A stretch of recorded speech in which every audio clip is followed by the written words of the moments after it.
大家好，欢迎观看本期视频。为什么这么多创业者、跨国公司独角兽企业，最终都选择把总部设在新加坡？有人说是税低环境好，也有人说是地理位置优越，但其真正的原因在制度。最近，新加坡又宣布了3项轻商新政，简化太阳能发电厂审批，在标准合同中加入责任限制条款，提高建屋局项目首期付款比例。听起来是技术性微调，但在新加坡这类细节动作，往往隐藏着宏大的政策信号。国家的经济治理逻辑正在升级，从扶企业变成帮制度瘦身。换句话说，新加坡正在打造一种让企业敢创新、写不怕赔的制度环境。这不仅是政府的管理智慧，更是经济信心的再设计。接下来我们就来看看新加坡为什么总能成为创业者的天堂。新加坡的政府从来不是送钱政府，而是系统优化政府。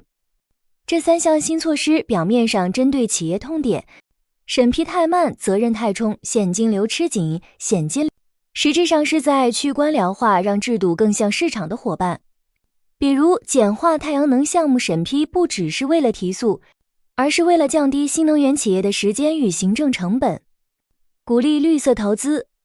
责任限制条款则让顾问与承包商不再被无限赔偿风险吓退，投标意愿自然提高，提高建屋局项目首付款比例，更直接地缓解中小企业现金流紧张，让整个供应链更稳。这些政策并非孤立存在，它们共同指向一个核心，让政府从审批者变成合作方。新加坡正在通过这些细节，把轻商从口号变成结构性改革。这也让我们看到所谓轻商环境，不是一味的放宽监管，而是要精准识别制度中的卡点，逐步修复信任与效率的接口。新加坡的轻商文化一直建立在高效与可信的政府关系上，但这一次政策的逻辑更进一步。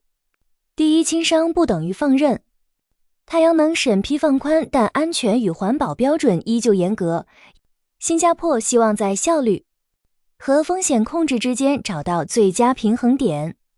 第二，政府是企业的合作伙伴，提高首期付款比例，意味着国家与中小企业共同承担风险，形成共创关系。第三，信任经济开始制度化。责任限制条款表明政府愿意承认创新伴随试错，不再要求企业零失误。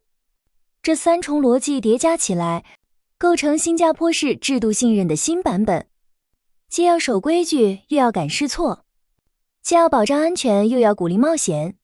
而这正是未来 AI、绿色能源、数码经济等领域最需要的政策土壤，一种让创新者安心的秩序。放眼东南亚，很多国家都在努力吸引投资，但往往卡在审批慢、资金回流难、政策多变。相比之下，新加坡的制度透明度和执行稳定性，让它成为跨国公司设立亚太总部的天然首选。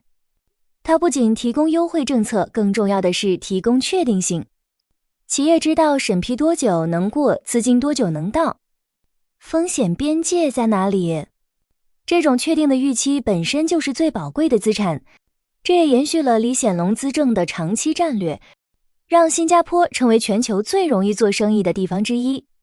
在地缘政治不确定性加剧的时代，这种制度信任与治理效率，恰恰是新加坡的软实力竞争力。